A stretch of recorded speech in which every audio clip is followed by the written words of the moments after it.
This is a weird one. Welcome Whiskey Vault. To the Whiskey Vault. Hi. I'm Daniel. Daniel, is this a weird one? This is a weird one. Okay. This is trippy. Yeah. Buffalo Trace Kosher. Mm-hmm. The rye recipe. It's not rye. It's bourbon. But it's Kentucky straight bourbon whiskey. It's their rye they did a kosher trio release. Yeah. Rye version, wheat version. Yeah. And I can't remember what the third one was. So is it a high rye bourbon? Yeah. Okay. High rye bourbon. Okay. The last one was wheat. That's very straight confusing. rye. I'll tell you right now. Oh, straight rye.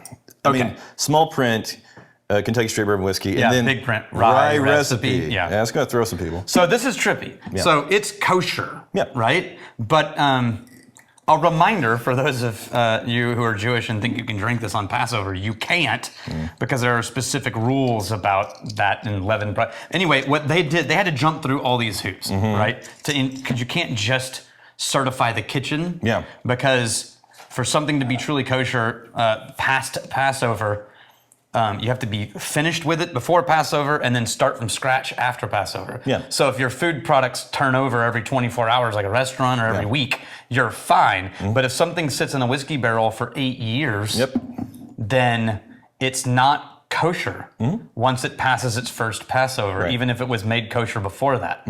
So the only way to get around that rule, according to kosher rules, is you have to sell it to a non-Jew. Yeah.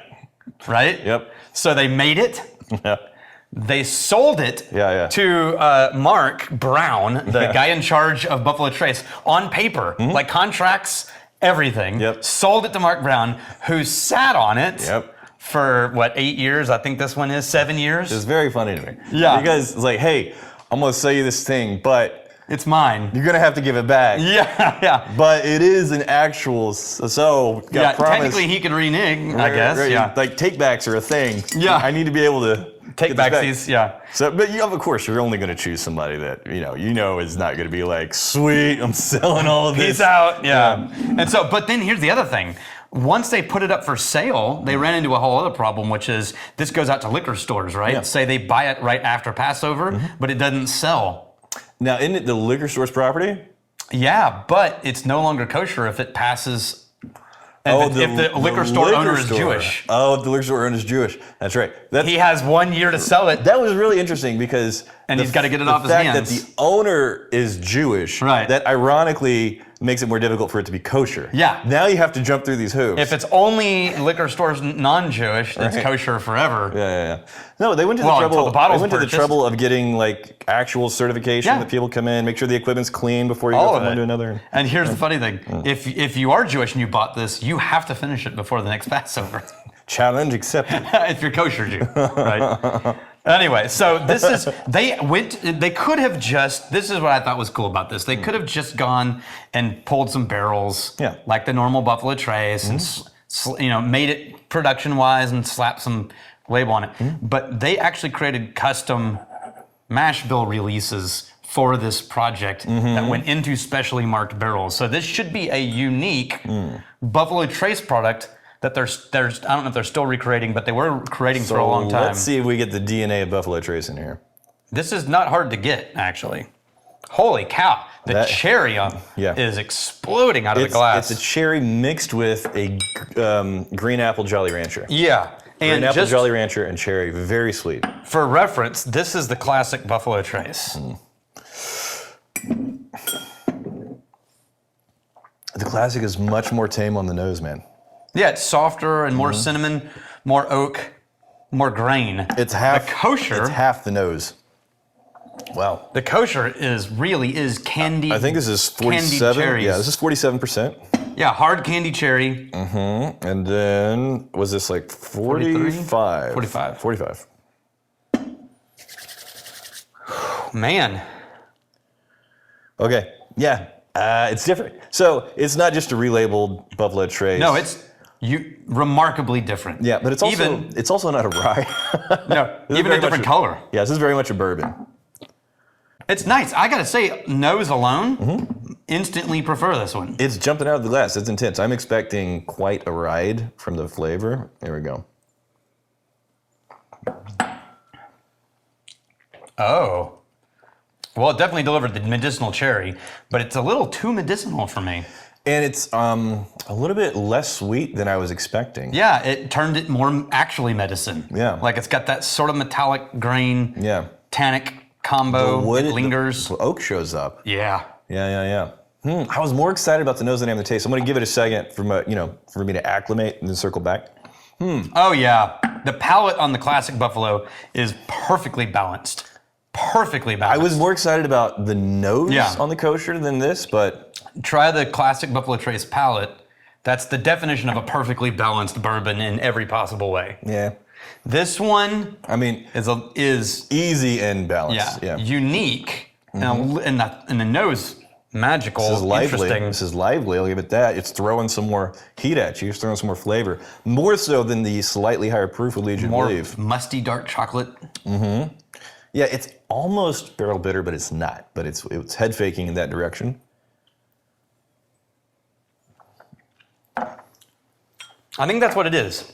I think it's a little more barrel forward, which brings out the dryness in the grain. Yeah. And that dryness in the barrel tannins is conflicting with the candied cherry. You do get the tannin, but it doesn't tip over the edge and turn into like oak. Right. You just get that tannin quality. Let's see. Well, you do comments. I'm going to let mine rest with a little water. You want to? Yeah, a little bit. Birdie. We got Steve Messenger 9375. Soft is the new smooth. Yeah, is it though? So we started saying it because every time you say the word smooth, people go, yeah, but then eventually the new word gets, dead, and then everyone's like, we know what you mean, right? It's like, might as well just say the thing then. But honestly, I think soft is a better descriptor than smooth. Because if it's a texture that we're trying to get to, soft is, especially palate-wise, a more clearly identifiable. That was going to be my argument. Oh. We had this whole conversation with Eric Waite about how smooth is really a texture, not a taste. Mm-hmm. And so when you call something soft, you've shifted into texture language. Yeah. So I think it's a more helpful. I'm going to argue, I'm going to argue that it's more accurate. By the way. At least I'm consistently. All right. So I'm going to go ahead and announce it here. Oh. You know what? Same place, man. Identical. I mean, if I put a mark on the wall right there, I could hit it 9 times out of 10. I was overcorrect. For the Bastards Ball. Yeah. Everybody in the Whiskey Tribe Patreon, the sport, the competition. Oh, yeah. Trash can. Am I allowed to enter? Of course. Yeah. You're gonna set the curve. Yeah. And then if you can beat Daniel to go to the next round. Yeah. If you can beat Daniel, you get to participate. Basically, if you can be 1 out of 5, then you're beaten. Oh yeah, absolutely. Yeah. No, it's trash can basketball. Yeah. All right. Yeah, wadded up paper and everything. All right. And we may need that trash can. That's fine. That specific one. All right. That very unimpressive. That one's worth $400. I'm sure it is. I breathed into it once. I looked it up on eBay. Everything in this building has an elaborate story. Yeah. That was owned by the Duke of... Jacob Rich 7785. Agree with above comments. Please keep Rare Whiskey Fridays. Yeah. That was a thing that I don't know that I want to make it a tradition again, but I think every once in a while, if we get a buildup of some really cool craft that I want to spend time talking about, but I don't want to try to find a comparison. You just need at least 3.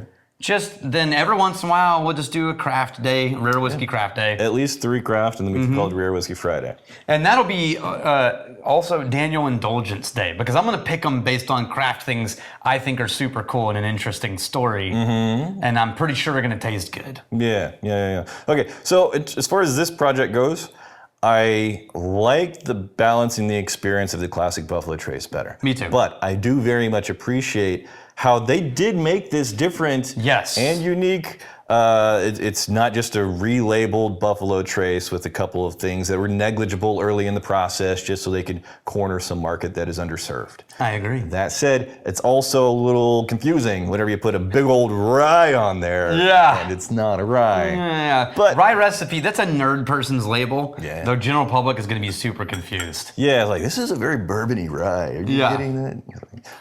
But yeah, I'm glad it happened. It's interesting. I still like the classic better. Here's to fighting, stealing, and drinking. If you fight me, fight for a friend. Steal, may you steal your lover's heart. And if you drink, may you drink with us.